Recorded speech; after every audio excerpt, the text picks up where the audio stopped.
Hello and welcome to my channel Liferay Revisited. In this series of videos, we are looking into Liferay 7.3. To start with, let's have a recap what we had in the last tutorial. So in the last tutorial, we looked into Liferay Workspace. Over there, we set up a Gradle for our development. Then we created Liferay Workspace. Then we had a quick look. Once we have created the workspace, we had a quick look on what all things are there in Liferay Workspace. In this series of video, what we are going to look is Liferay architecture. We are going to look at the core technologies that are utilized by Liferay. Then we are going to look into physical architecture. Post that, we are going to look into logical architecture of Liferay.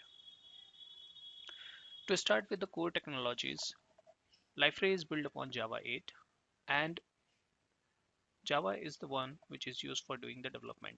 Although Liferay supports furthermore JavaScript based technologies that you can utilize to create your portlets. The second thing that is as a part of core technology of Liferay is OSGI, which is Open Service Gateway Interface. Then the third thing is Spring. So Liferay uses Spring for dependency injections. Then we have Hibernate, which is for persistence layer. EHCache is used for caching. Then we have Elasticsearch. Elasticsearch is used for searching and indexing the stuff so that it can be retrieved quickly and easily.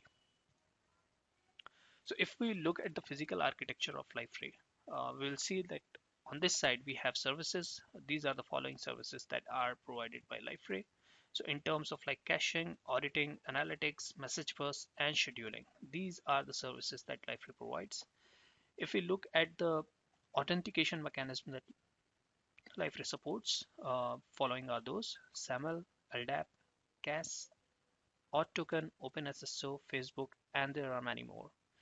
Then in terms of web services and APIs, Liferay supports HTTP Basic, OAuth, and Digest. In terms of if we talk about the front-end application technologies that Liferay provides, is going to be like Bootstrap. The UI of Liferay is made it upon Bootstrap, Lexicon, and Bourbon. And if we talk about gadgets from outside the sites, Google, OpenSocial, etc., can be added. Then if we talk about Portlets UI, it is based upon JSP, JSF, Vaadin, and then React. If we talk about the APIs, what Liferay provides, there are SOAP-based web services that Liferay can expose and consume. Same goes with JSON-based web services and the REST-based web services. Apart from this, in order to access the documented media or images, there is a concept of WebDAV URL that Liferay supports.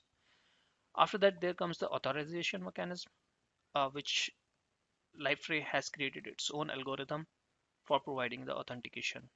And there are role-based permissions that you can provide to any of the asset of Liferay. Then there are platform microservices which are utilized by Liferay internally. If we talk about like pluggable architecture, there is Liferay Persistence API, which is used to communicate with the database. Following are the databases that are supported by Liferay. There are many, but just to name few: MySQL, DB2, SQL Server, Oracle, and etc. If you want to save your documented media in file system, you can do that. Else you can connect to S3 bucket and all of your stuff would be written over there in S3 bucket, which makes it really easy to take your backup and all those kind of things if you want to. Then in terms of document repository, Liferay also supports CMIS, SharePoint, Documentum, and Alfresco, and there are many more. If we talk about like indexing slash searching, there is an index writer which is able to write indexes into Solr, Elastic, or any custom API if you want to use that. Then there is something which is known as workflow. There are workflow handler, and Liferay provides you a capability to put workflow on any of the asset that Liferay has provided. So Liferay by default workflow Engine is Calio and Calio engine. Apart from that, it also supports JBPM and which is integrated using Calio engine. Rest is really basic. Next, if we talk about the logical architecture, how things are working in Liferay, so we can look at it in this way. So user interfaces comprise of portlets, sync, and native mobile. Then the controller layers are made up of portlets, MVC command, struts command. Then there are web services which are exposed as platform services, REST services, and custom services.